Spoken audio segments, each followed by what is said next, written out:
Welcome to Torah Smash, the podcast for nerdy Jews, where our lives of Jewish learning collide with our love of nerd culture. In each episode, we discuss what we lovingly call a Torah Smash, which we have defined as a beautiful collision of one thing from the world of Judaism with another from nerd culture.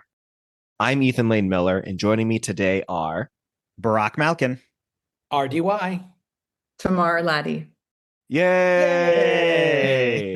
Our guest for today's episode is Tamar Laddy.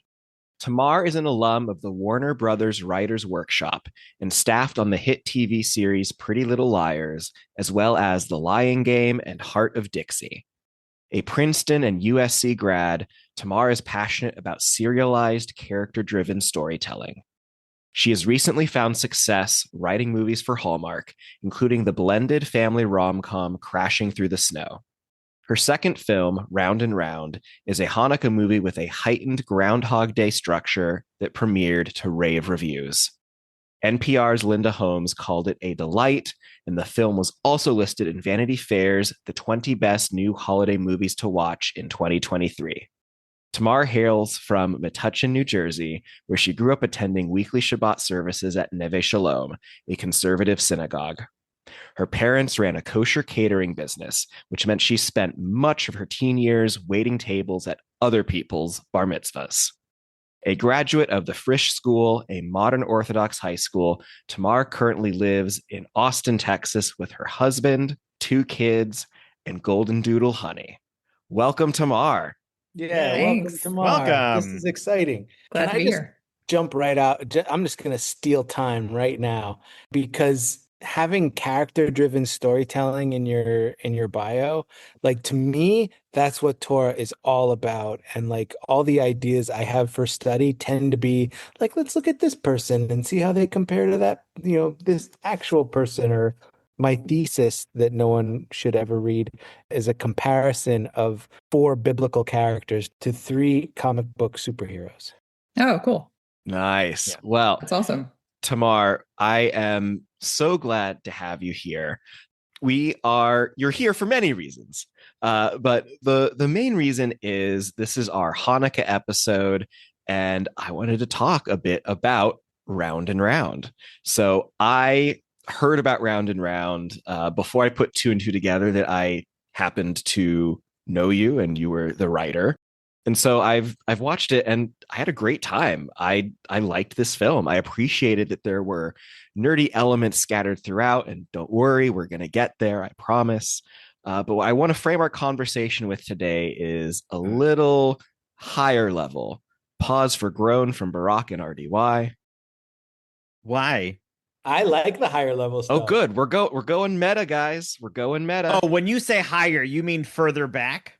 I mean, we're taking a big view here. This is an Ethan episode. Oh, okay. Yeah, there's the We groan. knew it was an Ethan episode. Yeah, coming I in. know. This is great. All right. Well, the Jewish text I'm thinking of, and I know this is 2 episodes in a row now that I'm going to Exodus, but here we are, is Exodus chapter 12, verse 49. There shall be one law for the citizen and for the stranger who dwells among you. So that is my Jewish text. I'm thinking very, very big picture. I have cheated, and Tamar kind of already knows where I'm going with this. So Barack and RDY, what are some guesses? The fact that this is Hanukkah, like that's already a Jewish thing. So the nerd side of this, of just treating everybody the same, we did the Borg. I don't think this is that's too specific also for you. I will say in a roundabout way, the Borg is so close. What? Well, here, I'm going to say... It'll make sense in a another second. episode where I don't know anything? No, you're going to know this. I want to say because Tamar's on and there's this element of Round and Round, are we doing something related to Dungeons and Dragons? Oh, interesting guess. No. Like everybody at the table is equal? No? Okay, fine. Is it time travel? I mean, that's obviously a part of it, but I'm thinking... I'm making round and round guesses. Oh, I'm thinking very meta here. I'll take maybe one more guess and I'll... Is it how cool Vic Michaelis is? Vic's pretty awesome. Vic is one of my favorite Dropout TV performers. Oh, cool. I'm a big Dropout nerd. I was wanting to see how far we'd get before we outed ourselves as big Dropout fans and just how great Vic is. No, so the big picture that I'm wanting to talk about today is assimilation. Not in the Borg assimilation sense, but in the sense of when Judaism or when nerd culture becomes mainstream or does not. When does it stay distinct? When does it not? That is the topic I want us to dive into today. Love it. That's fascinating. You've got my gears spinning round and round. I don't think there's only so many jokes you can use the title for. I'm counting. I think we've got 2 so far. So I'm in keep a running count. The class I'm in right now at Spertus is Jewish peoplehood, and this is like a running theme through this class also of modern Jewish peoplehood. And part of it is, I'd say, assimilation, but part of it is how does Jewish peoplehood survive in the changes of modernity. And so this, like the law for citizen and for the stranger who dwells among you, that they're the same. That's, I guess you're just treating I'm interested to see where this goes in terms of your topic and in terms of round and round. I don't feel the connection yet, but I trust you. Yeah. There's a reverse of this too. There's a reverse of the one law for the citizen and for the stranger who dwells among you, because this in Exodus 12:49 is specifically talking about the Paschal offering and everybody has to eat it and all that stuff. But the reverse of that is the Talmudic dictum dina machuta dina, which means the law of the land is the law, and that we're supposed to follow the laws of the nation in which we dwell. Now I which wish leads you to assimilation. What you just said made me wish that the topic was like house rules of board games. Oh, right? Yeah. Well, here's how it came to me. One of the things that I enjoyed about Round and Round was how unapologetically Jewish it was. And it made me think of like some of the choices that Jews face when it comes to assimilation and maintaining our heritage. I thought it was great to see a holiday film where being Jewish was more than a token character, but was central to the story. There were several moments where I stopped and said, oh, wow, this movie was clearly written by someone Jewish. Mm-hmm. Lo and behold, it was. And it was central to it. And it really got me thinking of like, this is a holiday film that was explicitly Jewish, as opposed to a general holiday film or a Christmas film with, oh, and there's the Steins over there for like the 5-second cameo.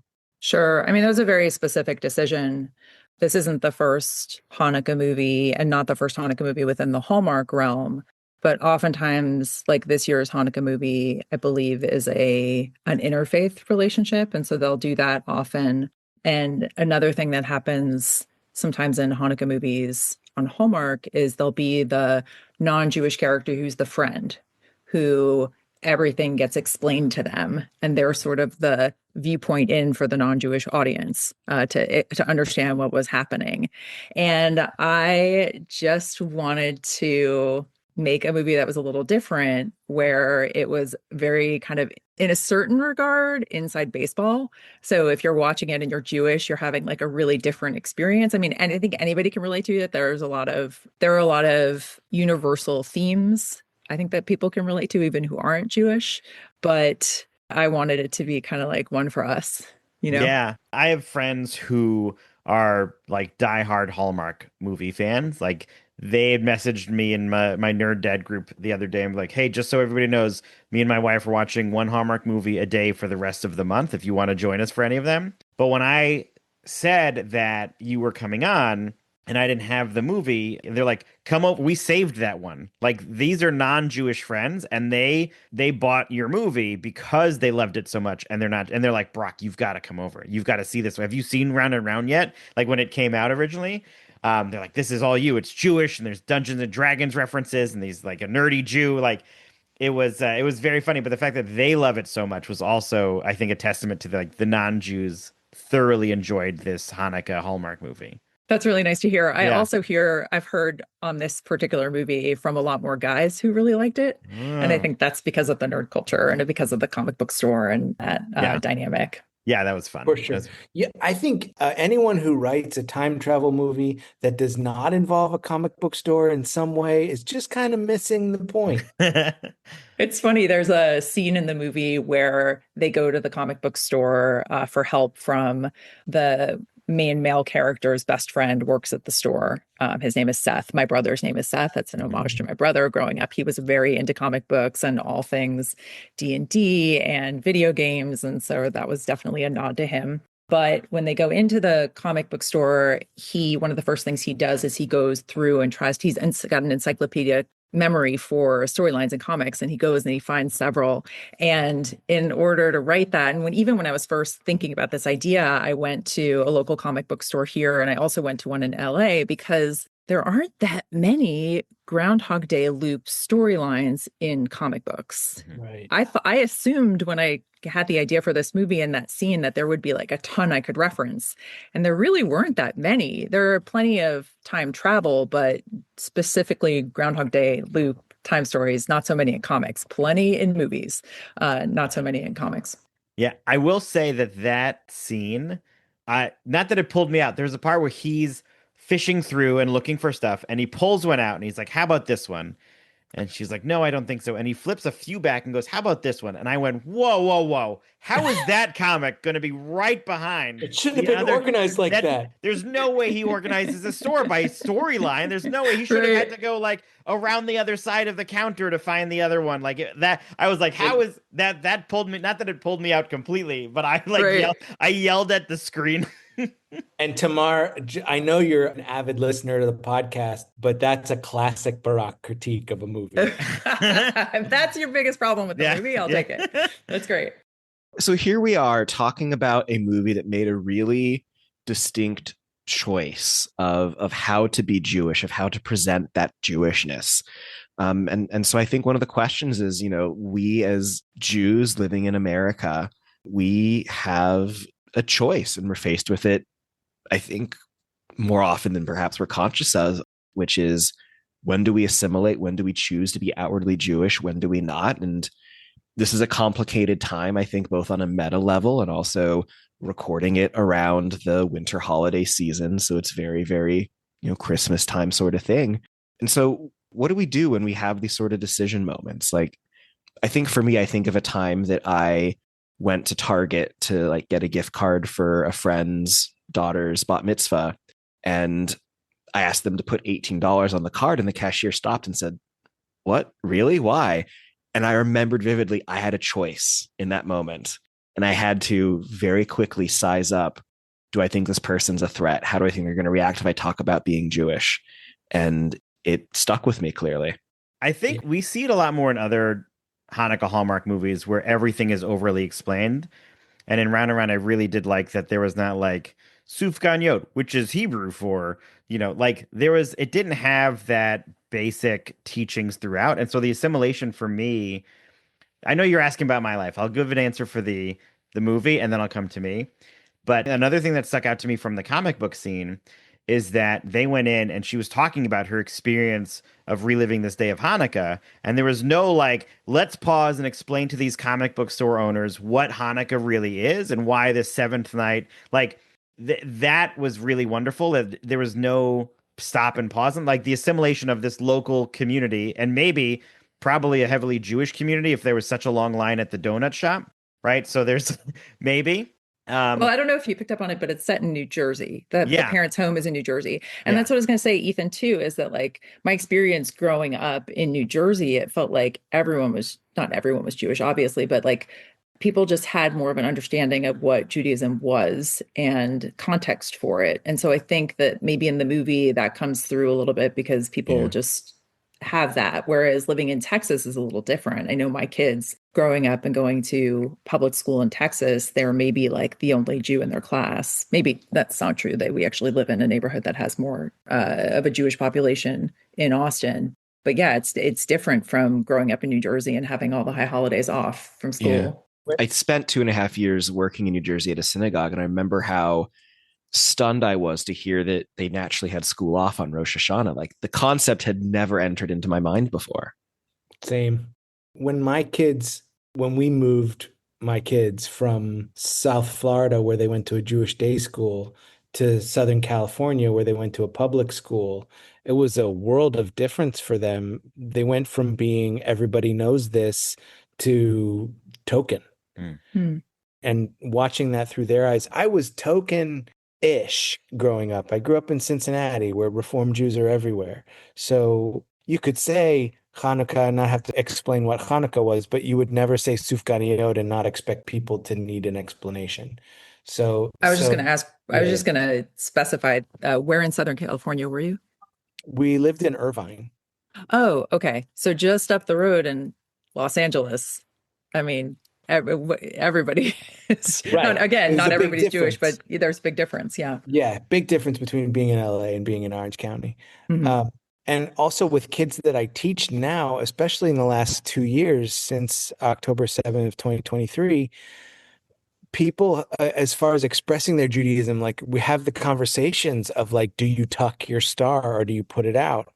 And since my eldest nephew became bar mitzvah, my eldest nephew was the first child of his generation born after my father died. So his name is Victor, directly after my father.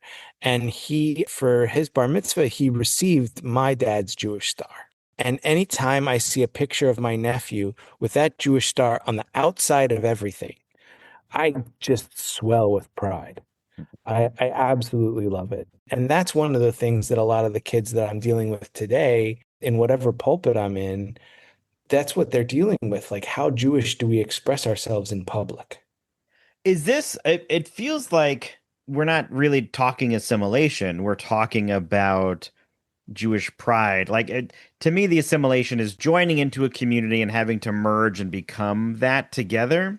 And so Sure. I don't think I've really experienced assimilation in the ways that my grandparents or some of my older relatives did when they came over from Europe. Well, I think maybe in the context of this framing, like, I don't know that it was that long ago that we used to call it kind of by default Hallmark Christmas movies.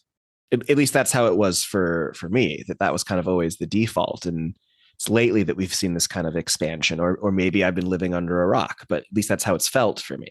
I think expansion is a strong word, right? Usually there's one Hanukkah, like one or two Hanukkah movies, and typically it is a Jewish counterpart who has a meet cute with a non-Jewish counterpart, and chaos ensues with the hilarity of how there was one where they like lit the Hanukkah menorah and then they blew it out like birthday candles, right? Like it's not like assimilation, it's just misunderstanding, and the assimilation comes really at the end when they're standing around the Christmas tree all happy together, right? Like it's rare that there's like I don't know, like the assimilation to me part, and for Hallmark, I don't think it's there. I think I think we're still getting there. I think Jewish pride affects how much we assimilate. Like, how much are we, I have a High Holy Day sermon with a bunch of colleagues, and two colleagues around a table of like 8 had sermons, one of which was titled Proudly Jewish, and the other of which was titled Unapologetically Jewish. So this, like, there's got to be a balance. Like, how much do we want to be just like our neighbor, and how much do we want to have that Jewish pride? So it's an element of assimilation. I feel like I should circle back to the Hallmark of it all for just 1 second to point out that there have been several movies in addition to mine that are Jew romances. I'm not a freak. I'm sure that are really good. I can just point to them if your audience is interested. One's called Hanukkah on the Rocks. One's called Hanukkah on Rye. They're both written by a terrific writer, Julie Sherman Wolfe, and who's written many Christmas movies as well. You wouldn't believe the number of Jewish writers who write Hallmark Christmas movies. I believe mostly Jews wrote most of the Christmas songs. So I can only believe that Jews are writing all the Christmas movies also. Well, I think that we can tap into like our inner childhood yearning for like having the Christmas tree and the fantasy of what it is. Yeah. Because you really need to tap into that. Yeah, I will ask my Hallmark friends to have me over to watch those other Hanukkah movies, because I'm not a very deep into the Hallmark lore. Like when they get announced every year, I don't really go down and watch them. Barak, you just listed out a lot. It feels like you're in the Hallmark cinematic universe. I didn't list them. Tamar listed them. I listed them. He's adjacent. Yeah. Friends. Yes. Can I offer a hot take on Jewish themed TV? Can I go to that in a second? Yes. Because Barak brought up something that I told Tamar I wanted to kind of dive into a little bit, which is, so many famous Christmas songs are written by Jews. And that's such an interesting thread to pull on a little bit, because I feel like it leads to a question of like, Yeah, there are so many very famous, very well done Christmas songs written by Jews. Why is that? It's because they couldn't. Oh, go ahead. I'll let I Tamar. mean, No, there's you a real first. reason. You Yes. first. Yeah. No. You're the guest. I talk all the time on this show. Okay. Well, I was gonna say that I feel like Rudolph the Red-Nosed Reindeer and that song in particular is like the best superhero origin story, right? You've got What? this like underdog, right? Who's got You this belong like, here, Tamar. right? I love that song. It's so Jewish. That's amazing. I was gonna say that the reason Jews wrote so many of the Christmas songs is because they needed work, and that's what was selling, Right. and that's what was making money, right? So many Jews, once they came over and immigrated to the U.S., they found work where they could find work, or that's what they did, and that's what the songs that were popular, and now they get paid every once, like it's an annual thing. Some people saw the patterns and said, "Hey, how do we write a song that'll get played every year?" And they wrote, the White Christmas and Rudolph the Red-Nosed Reindeer and Frosty the Snowman. Like, It's like that old joke about the tie shop before the oasis in the desert. Like, look who's telling Johnny Marks how to do business. What? No, none of you us don't know the that. joke? No, go ahead, tell the joke. Guy's wandering through the desert, gets to a tie shop, and he's like, I don't need a tie, it's the desert. He says, okay. And then he goes ahead and he goes to an oasis, and they're like, you need a shirt and tie to come in. So it's one of those like, oh, look who's telling the Cohen brothers how to do business. Great, RDY. Thank you. It wasn't worth telling the joke. Yeah, I mean, look, there's clearly something very practical of like, yeah, a lot of Jews wrote Christmas songs because that's what would get played, and that was what was popular.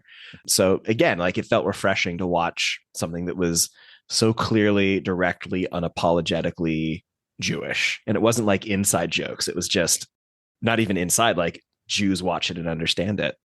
I'm rereading your quote that we started with, that there shall be one law for the citizen and for the stranger who dwells among you.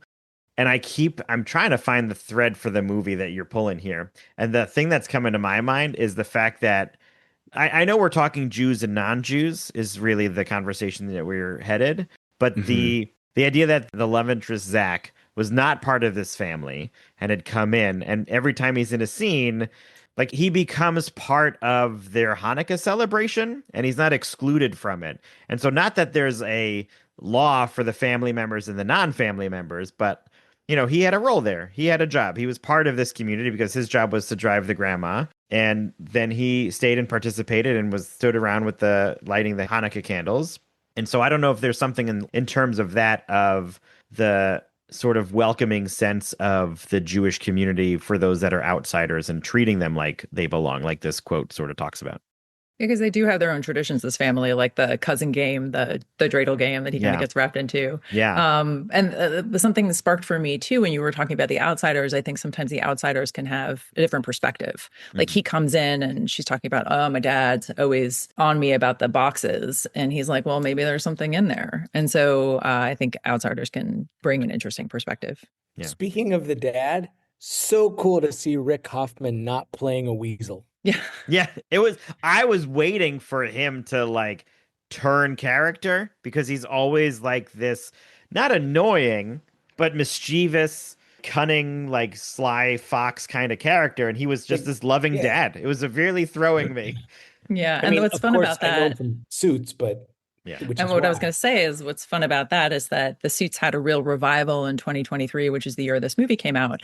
And that happened over the summer. And he had been cast and the movie was shot prior to that. And so it was like super luck of the draw that everybody wanted to get lit for Hanukkah. Yeah. Because he was in it, right? Ride the Lewis Lippman wave. Right. Yeah. 100%. That's fantastic.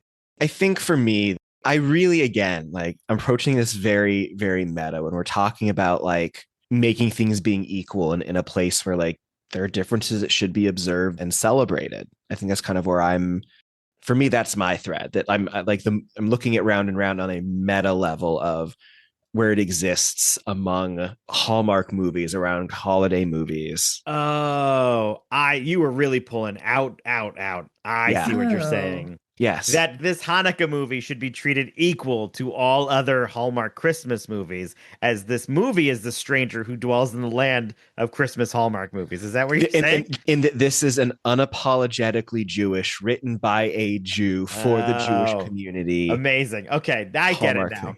Now it's All right. making sense. Okay, cool. All right, Nicely 27 done. minutes in, we got there. Yeah. Hey, it's an Ethan episode. Yeah. Yeah, it is. So now that we got there, I want to switch gears slightly. So, like, nerd culture. Nerd culture is so infused into Round and Round as well. And so I'm curious to hear our perspectives. And of course, from you, Tamar. For me, it felt like such a seamless fit. I am, of course, slightly biased in that. Do we think that nerd culture and Judaism has a natural overlap? He Totally. says Yes. unbiasedly. 100%. Yeah. Totally. Where's the discussion question here? All right, great. I mean, well, it's that got landed such well. an obvious overlap. Like someone could create a podcast that would last over 3 years about it. Yeah. I did. Oh, you go ahead. No, I was just going to say that I think that so many of the stories in comic books and this genre are about underdogs or outsiders. And so, and maybe you guys have talked about this on the podcast before, but it's just such a great, relatable entry point. It has a lot in common with the experience of being a Jew in America anyway, feeling on the outside. Yeah. And so I think it's super relatable on that front. Can I ask you on the nerd piece in here, the level 20 paladins, whatever that the grandfather was, did you like Google and search and hope for right phrases, or are you a D&D player, or like No, how did I that wish come- I wish I could take credit for that particular from the real line. set? That was Yeah. not me. That was part of production. Yeah. Oh, So okay. I handed my the way the timing worked out on this particular production. You may recall there was a writer's strike. The WGA was on strike in the summer of 2023, and this movie was shot in the small window between the writer's strike and the actor strike. It was like gosh. a 2 or 3 week window when they had to shoot this movie. And Wow. so I handed my final draft of the script in a week before the writer strike started. And so I wasn't able to go to set. I wasn't involved at all in Oh, production wow. rewrites. Sometimes they have to shift things around. And some lines shift on set and in the lead up to production. And so that one I cannot take credit for. It was always Dungeons and Dragons dice, but that level of specificity was not me. You didn't have you didn't put level 5 Dragonborn Bard. No, and they're like no. level I 5 wish. I Bard. love No. that. Level But 20 no. Artificer Paladin is what we got to go with. Can I ask then an in the biz question? Sure. Is there anything that was added or taken away that you were particularly happy or not happy about? Sure. Well, Vic's like an incredible improviser, as you guys know from being fans of the shows that they do for Dropout. And so there was, I wouldn't say there was a fair amount of improv done, especially getting in and out of scenes and just nuances. And there was so much. And what's funny is, I got to watch it before it aired, partly because my exec at Hallmark wanted to make sure I was cool with the Judaism, because there was I can go into that story later if we have time, but my exec at Hallmark gave me the movie to watch, and it was like unwrapping a Hanukkah present, because I had handed in my script, but then seeing it was like it's like the right analogy, like being pregnant and then you're handed the baby without having to go through the childbirth or something. Oh, right, because So- you weren't on set for anything. Yeah, that's got to be No, fascinating. no. Yeah. Oh, that's so cool. Yeah, I mean, I wish I'd been. Do you have nerd hobbies or backgrounds that bled into this? And so, like, are you a comic, but you said you didn't know many comic book stories that were Groundhog Day-ish. Like, what led you to create the nerd love interest then, if you Sure. don't have that? Well, my husband's a big nerd, so I'm surrounded by comic books, and certainly a fan of the genre. Have seen my fair share of Marvel movies, although he's much more of a DC guy. Nobody's so I wouldn't say I have. I'm kind of more like the Rachel character in that way, where she's always like, "Wait, what? Like, repeat that." Yeah. But I always knew that I wanted Zach to be a fan of sci-fi and genre work, because he needed to go along on the ride with her, and he needed to be able to believe that she was in this loop. And so I wanted someone who could kind of help her figure out the mystery of it needed to be someone who fully bought in. So he was kind of the perfect character. And then having him have these friends who could go even deeper and take a deeper dive to help her solve this just seemed like a good fit. And then I remember writing the first draft of the script, and it was the moment where I got them to the comic book store, and Seth entered the picture, and the three of them started talking back and forth, where it really like came alive for me. There's always a moment in the script where things just start like zinging, and well, singing and zinging, and that was the moment, was adding that element to it. And so those scenes were by far the most fun to write. That's so fun. It gave me Big Bang Theory vibes too. Like a lot of that, the comic book scenes in the show versus the comic book scenes in the movie, I think were super fun to parallel. And I also just love watching other comic book nerds go off on comic book plots and characters and things.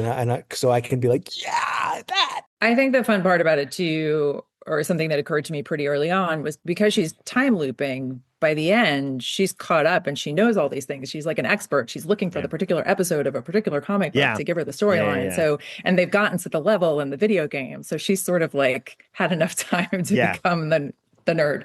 Yeah. I'm so glad you brought that up, Tamar, because one of the things I really appreciated was how Rachel as a character was clearly not nerdy, but also showed no issues with jumping into that world and swimming in it. And then, of course, we go on and see that it was cousin Cynthia was very much a big nerd, and like seeing like, oh, well, this is also part of her family and she's familiar with it. And so I appreciated that, like, as we're here talking about like, you know, Judaism and Christianity, that we also saw this wonderful blending and support and appreciation of like nerd culture as well, being pulled into this family and this friendship and these dynamics. Another thing about time looping that I think is very Jewish, that was very much in my mind, even as I was coming up with the idea for this movie, is that every year, whether it's sitting at the Passover Seder or it's lighting the Hanukkah candles, we're doing these same rituals over and over and over. We're repeating them over and over again. And each year, when you find yourself in that space, you might be like, not much has changed with you, or you're struggling, or you're thinking. And like, so it just felt like we arrive to these same occasions over and over, and like, when are we gonna change and break through our own blocks? Love that. Mar, you are one of us. Did you watch a bunch of other time loop movies? Okay, cool. I remember a couple of years ago, I was like, I should find all the other time travel movies and really just explore those. And there's so many out there, which was a lot of fun. I don't know, were there any that stuck out to you as like really wonderful that everybody should watch? Well, obviously Groundhog Day was a huge inspiration point. And in fact, the original pitch for this written pitch that I sent into my exec at Hallmark, it was Untitled Hanukkah Groundhog Day project. And so, you know, that's why there are so many references to Groundhog Day. And I felt also, because there have been so many Groundhog Day style movies, that the way to do another was to just be really just like go all in on the self-referential nature of it and not hide the fact that it's like a, you know, it's really an homage to those movies. But yes, in answer to your question, I watched so many of them. There's a great Tom Cruise one. I want to say it's Edge of Tomorrow. Is that Edge of Tomorrow? That's which fun. is really great, fantastic. And I would watch different ones for different things. Like that one's particularly useful for figuring out like, oh, the time loop happens every time he falls asleep and then he wakes up into it. Because there's another, like, you know, you have to sort of figure out at what moment they're going to sort of like start repeating. Palm Springs Tomorrow is also that leveling up thing that you were talking about, and do more each time. I like that. Yeah, I mean, Free Guy is another one that's kind of set within the world of video games, but it also kind of has a leveling up element. And then Palm Springs is a great rom-com set in that. I love that one. I love that one too, because when you meet him, he's already in it.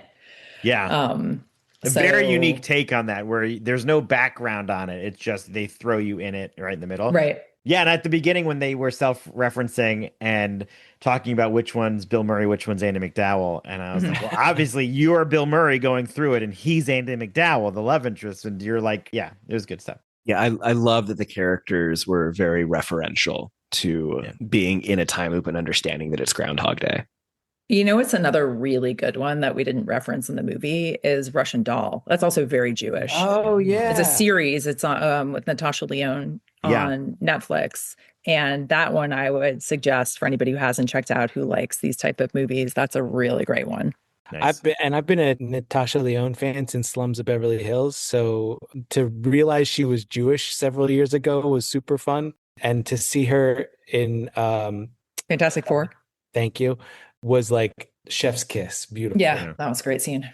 So, do we think there's a difference in how nerd culture has been assimilated or not assimilated in 2025 versus Judaism?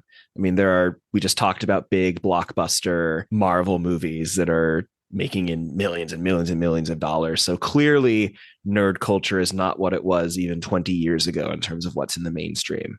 Is it this? It's not the same. It's definitely not the same. Nerd culture is definitely much more welcomed as the stranger. Jewish media is getting there, right? My wife just watched, there's this new movie where a rabbi dates a psychiatrist or something. I didn't watch it. Are you thinking of Nobody Wants This? Yeah, that's the one. I don't know what yeah, that's the one.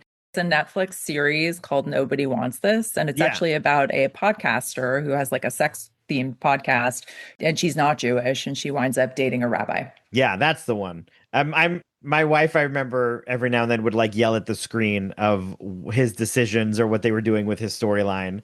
And so it's getting there, but there's still those things that the Jews are like, what are you doing? Right? Like those decisions that are made in writing or acting or whatever it is. But there are some other shows that have really done it really well. I know like Transparent did it very well.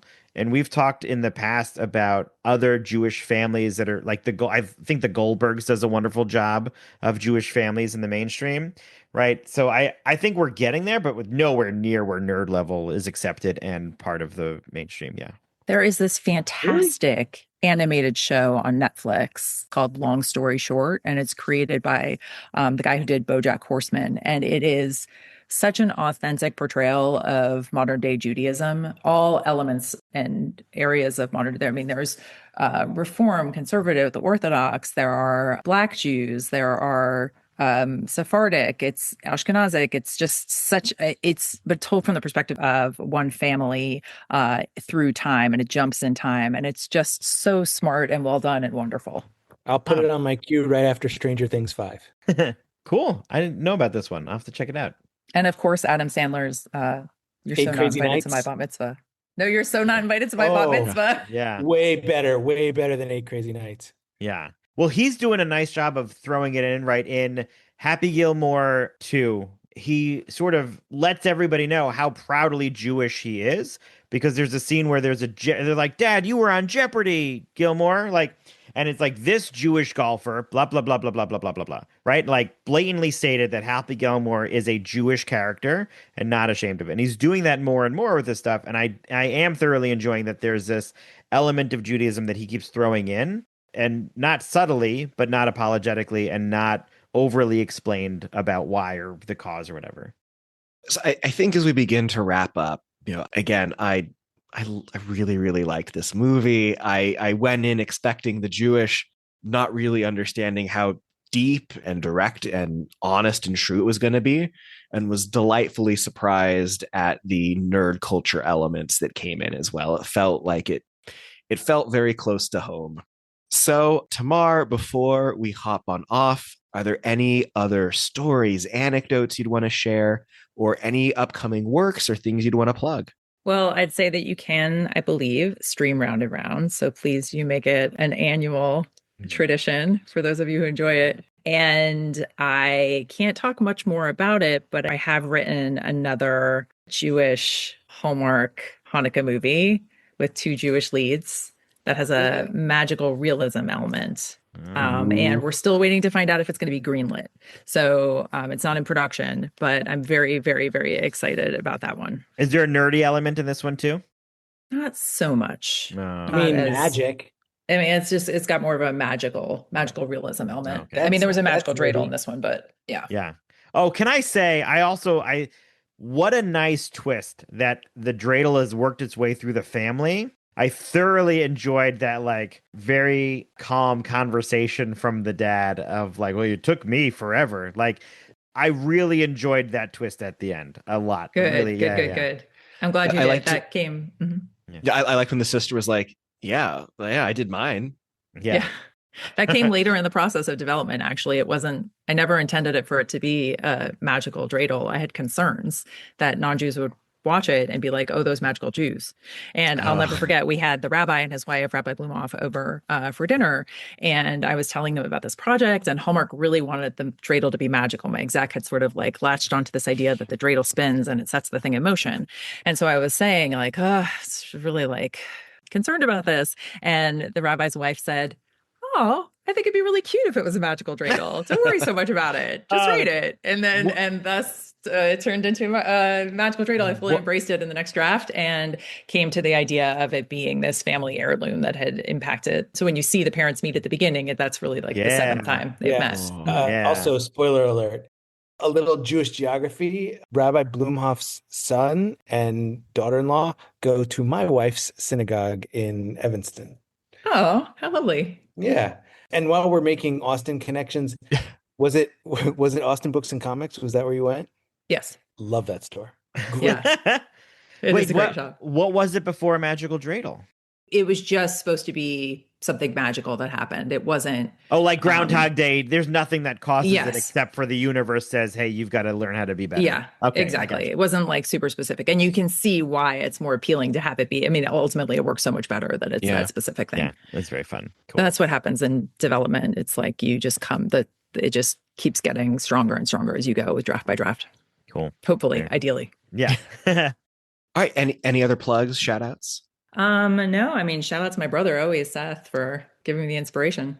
Yeah, do you know what level D&D character Seth is? No, I have to ask him.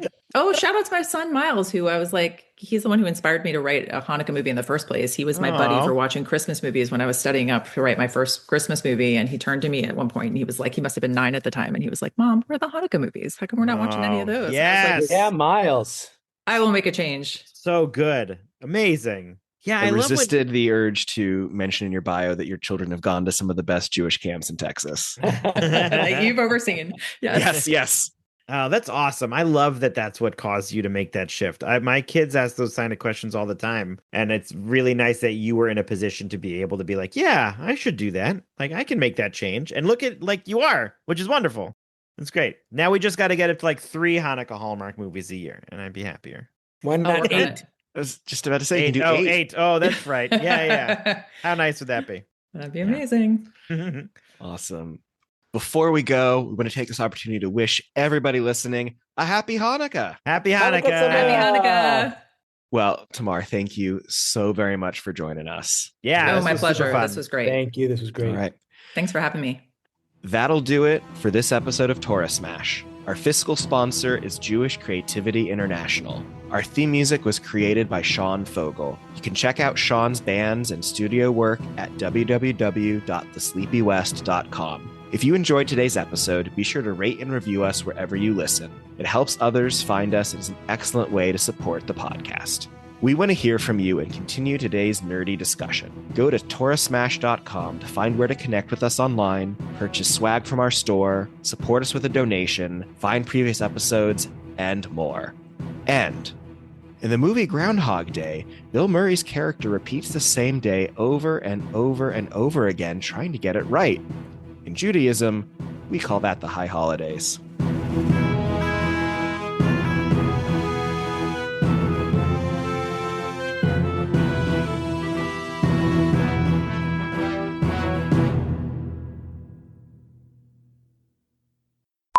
You're from Metuchen? Oh my New God. Jersey?